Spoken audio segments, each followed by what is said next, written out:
그런데 이런 와중에 이렇게 전쟁을 치르고 있는 와중에 이런 얘기가 나옵니다. 미 국방부에서는요. 해군 장관이 사임한다. 이 소식을 밝힌 겁니다. 근데 해군 장관 하면은 아니 봉 교수님 제 상식으로도 지금 미국의 호르무즈 역봉쇄 정책을 좀 담당하는 굉장히 중요한 자리일 것 같거든요. 근데 떠난다는 거예요. 알고 보니까 헤그세스 국방장관이랑 좀 갈등설도 있고요. 헤그세스 국방장관 편을 든다면은 예. 이 미군 해군 장관은 그 임무가 해군과 해병대 훈련 장비 그리고 행정을 관리하기 때문에 이란 전쟁에서의 미 해군의 활동에는 직접 지휘를 하지는 않습니다. 하지만 말씀하신 대로 왜 전쟁 와중에 네. 이 해군 장관을 전격적으로 이렇게 경질하는 그런 결정을 국방장관이 해야만 했는가? 모든 사람들이 지금 고개를 갸우뚱하게 돼 있죠. 네. 이 해군 장관은 대통령이 지명하고 상원의 인준을 거쳐야 되고 민간인이 맡는 자리입니다. 그래서 펠란 장관은 그 어떤 회의에 가가지고 앞으로 미국 해군의 발전 방향을 설명하고 있는데 갑자기 경질 통보를 이제 받았다고 언론 보도에 나왔는데 아마 그 트럼프 대통령에게 직접 해군에 관한 잠수함이라든지 현대 선박 건조에 대한 보고를 해가지고 칭찬을 받고 해가지고 네. 국방장관과 국방차관이 이 대통령에게 직보하고 우리를 왜 패싱하냐 해서 갈등이 쌓였다는 언론의 분석이 있습니다. 또 이 펠란 장관이 사는 곳이 팜비치로 트럼프 대통령의 그 거주지 말라라고가 같은 플로리다주에 있기 때문에 이 대통령과의 친분 관계에 대해서 그 헤그세스 국방장관과 파인버그 차관이 굉장히 신경을 써왔는데 이 기회에 경질을 결정한 것이 아닌가. 하지만 네. 지금 이란 전쟁이 이제 7주째 접어들고 있는데 꼭 이 일을 우선적으로 미국 국방장관이 해야 되는가. 그렇군요. 여기에 대해서는 여러 가지 의문이 있죠. 그 내부의 권력 다툼일 수 있다는 해석들이 나오는 거예요. 전쟁 와중인데. 자, 그런데 전쟁 중에 이런 일들이 벌어졌었습니다. 앞서 보면은요. 육군 참모총장도 경질설이 있었고 자, 그리고 미 해군 장관의 사임까지 이렇게 두 명이 자리를 떠나게 된 거죠. 자, 이런 상황 속에 백악관에서는요. 이런 내부 기류가 있다라는 보도들이 나옵니다. 영국의 텔레그래프 보도인데요. 미국 정부 내 누구도 목표나 계획을 모른다. 이 모든 게 엉망진창이고 책임 소재도 불분명하다. 그러니까 책임지는 사람도 없다 이 얘기인데 아니 백악관 기류가 실제 이럴까요? 그런 것 같습니다. 왜냐면 아까 말씀드린 대로 트럼프 대통령이 소셜미디어에 일방적으로 그냥 의견을 올리거든요. 예. 잘 되고 있다든지 합의가 며칠 안에 이루어진다 하고 그다음엔 또 최후 통첩, 완전 파괴를 얘기하고 있기 때문에 과연 어느 방향으로 이 미국이 이란 전쟁을 전쟁 목표를 세우고 임하고 있는가 여러 가지 의문이 있었습니다. 비근한 예로 CNBC 뉴스와 22일 날 아침에 트럼프 대통령이 인터뷰를 하면서 네. 협상이 잘 될 것이다. 우리가 원하는 걸 다 얻을 것이다. 그래서 사회자가 협상이 결렬되면 어떻게 하냐 하니까 군인 군사행동을 다시 재개할 것이다. 군인들이 준비가 돼 있다고 얘기했어요. 그럼 이 얘기를 듣는 이란 측에서는 휴전의 진정성이 없구나. 우리 호르무즈 해협을 계속 통제해야만 네. 우리가 최소한도의 방어 능력을 보장받을 수 있겠구나 하기 때문에 2차 휴전 협상이 나오지 않았지 않습니까? 예. 그리고 얼마나 소통이 안 되면 제이디 벤스 부통령이 몇 시간 후면은 파키스탄 수도 이슬라마바드에 도착한다고 뉴욕 포스트가 이야기를 했다가 네네. 근데 그 보도가 나가는 순간에는 제이디 벤스 부통령이 에어포스 2를 타고 떠난 것이 아니라 차를 돌려가지고 백악관에 긴급회의에 참석했습니다. 그래요. 예, 그런 식으로 누가 이것을 조율하고 있는지가 불확실하기 때문에 과연 이란 전쟁을 제대로 마무리할 수 있을 것인가. 지금 언론하고 싸우고 교황하고 싸우고 장군을 경질하고 이럴 때가 아니지 않습니까? 그러니까 굉장히 안 좋은 사인이고 한 가지 우리가 주목해야 될 것이 요즘에 텔레비에 자주 나오는 사람이 더 이상 헤그세스 국방장관이 아닙니다. 요즘에 잘 보시면은 사라졌어요. 누가 나오냐?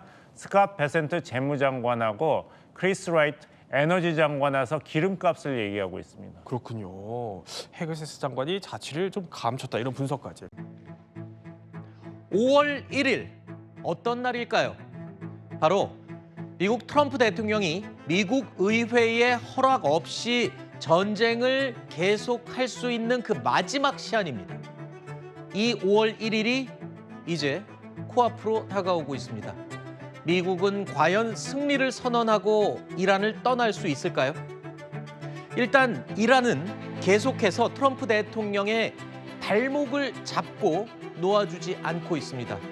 최근 미국이 2차례 이 호르무즈 해협을 통과하려던 선박을 납포한 적이 있죠.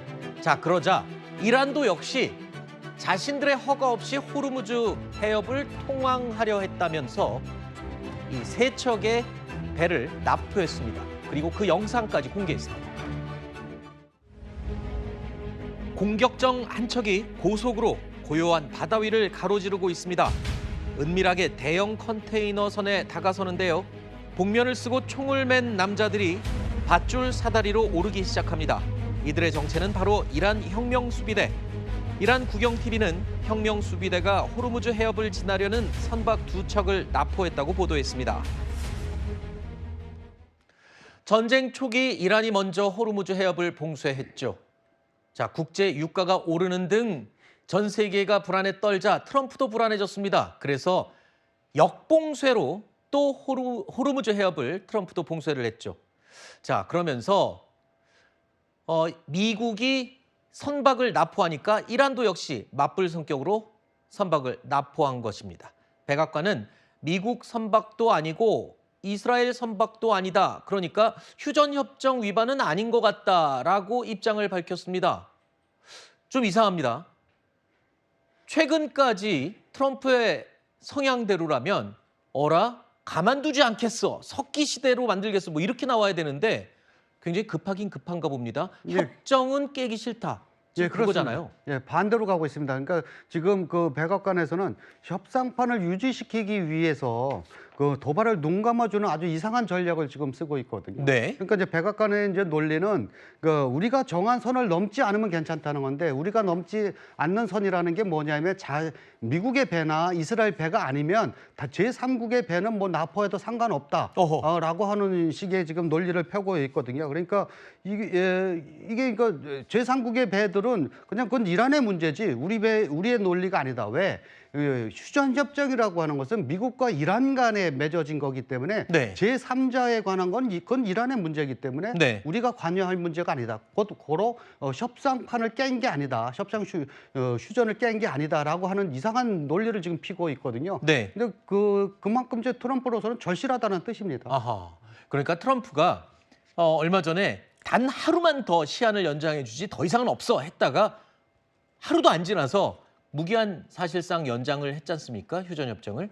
자, 그걸 보면 트럼프가 굉장히 급박해진 거는 맞는 것 같습니다. 지금 말씀을 들어보면 이란이 이 군사 전력으로는 비교가 안 되지만 전략적으로는 트럼프의 약점을 아주 콕 짚고 물고 늘어지는 상황인 것 같네요. 예, 이란으로서는 미국의 약점을 아주 잘 압니다. 그러니까 이 싸움이 어제 오늘 시작된 것이 아니기 때문에 시간을 끌면 이란이 유리하다는 것을 너무나 잘 압니다. 아하. 왜냐하면 시간을 끌수록 유가는 올라가고 그럼 세계 경제가 인플레이션으로 요동을 치게 되면 미국이 이제 압력을 받게 되고 그러면 이제 11월 달에 있는 중간 선거에서 공화당이 질 것이 너무나 명확하고 그러다 보니까 계속 이제 시간을 끌려고 하는 거거든요. 그러니까 트럼프 입장에서는 그 안에 해결을 해야 되는데 그 방법이 지금 마땅치 않은 겁니다. 그러면 이란이 버틸 수는 있나요? 시간이 무조건 이란 편이라고 한다면 버텨야 되는데 이란도 버틸 수는 있는 건지 그게 궁금하네요. 이란이 버티기 힘든 가장 큰 이유 중에 하나는 식량입니다. 네. 이건 배고픈 국민들이거든요. 네. 그러니까 전쟁에 관한 건 얼마든지 버틸 수가 있어요. 그런데 아하. 배고픈 국민들이 민중 봉기를 일어난다면 그거는 혁명 수비대도 감당하기가 굉장히 힘들거든요. 올 1, 2월 달에도 그것 때문에 굉장히 고생을 했는데 그래서 이제 자꾸 중국한테 기대고 중국이 이제 그런 것들을 도와주기를 바라고 있는 겁니다. 네. 지금 분석을 해드린 대로 트럼프 대통령 좀처럼 마음대로 되지 않고 있는 게 분명합니다. 자, 버티고 있는 이란에 트럼프 대통령은 속이 타들어가는 상황이죠. 그럼에도 자, 휴전 시한 3, 4일 또는 5일까지 연장한다는 보도가 나오자 시한 설정하지 않았다. 뭐 이렇게 또 반박이 백악관에서 나왔습니다. The president has not set a deadline himself. Ultimately, he will dictate the timetable. And again, he is satisfied with the naval blockade, and he understands that Iran is in a very weak position, and the cards are in President Trump's hands right now. 앞서 제가 오프닝에서 미국의 의회 승인 없이 트럼프가 전쟁을 치를 수 있는 그 시한 5월 1일까지다라고 말씀을 드렸는데, 자, 5월 1일이 만약에 지나면 트럼프가 할 수 있는 선택은 뭡니까, 그러면? 그 트럼프가 할 수 있는 것은 크게 세 가지입니다. 그러니까 저기 화면에 지금 나오듯이 의회의 무력 사용권을 이제 공식적으로 요청하거나 아니면 병력을 철수한다는 전제로 이제 30일을 이제 추가 확보해야 되는데, 네. 그 아니면 이제 전쟁 권한법을 그냥 무시하고 가는 겁니다. 어허. 근데 이제 역대 미국의 그 대통령들은 보면 그 군 통치권자로서 이제 갖는 권한이 이런 어떤 요 전쟁 권한법보다 더 크다. 네. 그래서 그냥 할 수 있다 전쟁을 이렇게 하는데, 실제로 그 오바마 때도 2011년이거든요. 그때가 이제 아랍의 봄 이후로 리비아가 내전에 휩싸였을 때 60일을 넘어갔어요. 그러다 보니까 이제 이때도 이게 이제 전쟁 권한법에 해당되지 않는다라고서 전쟁을 지속했는데, 트럼프도 이제 비슷한 논리를 지금 피고 있습니다. 그런데 그럴 경우 이렇게 어떤 이 시한을 그냥 무시하고 그냥 거부권을 행사해갖고 간다 하더라도 네. 정치적인 부담이 굉장히 커지거든요. 그렇군요. 그러다 보니까 공화당 내에서도 지금 반발이 있습니다. 그러니까 11월 중간 선거에서 질 것 같으니까 네. 지금 만약에 투표를 한다면 잘못하면 통과가 안 될 수도 있답니다. 아하. 지금 공화당 의원들이 수가 더 많은데도 불구하고 네. 공화당 의원들이 반대표를 던질 수도 있는 가능성도 지금 나오고 있습니다. 아하. 아까 트럼프가 결정할 수 있는 카드 세 가지 중에 세 번째가 전쟁 권한법을 아예 무시하고 전쟁을 계속하는 것도 포함이 됐었는데, 그러기 위해서, 그러니까 나는 협상을 하자고 계속 기회를 줬는데 이란이 이 협상에 응하지 않은 거야 라는 지금 명분을 쌓는 게 아니냐, 이런 분석도 있어요. 그 명분이 쌓이고 나면 전쟁 권한법 무시하고 또 전쟁도 계속 이어갈 가능성도 있는 겁니까? 그럴 수도 있습니다. 왜냐하면 지금 이제 무제한으로 기다려주겠다라고 하는 것도, 그게 이제 실제로 무제한으로 기다려줄지 어떨지는 모르겠지만 그게 바로 그런 명분을 쌓아가는 과정이거든요. 네. 나는 이렇게 시간을 충분히 줬다. 네. 그럼에도 불구하고 저쪽에서 어떤 그 휴전에 응하지 않고 도발을 계속 나가고 뭐 배도 납포해가고 뭐 이런 식으로 한다.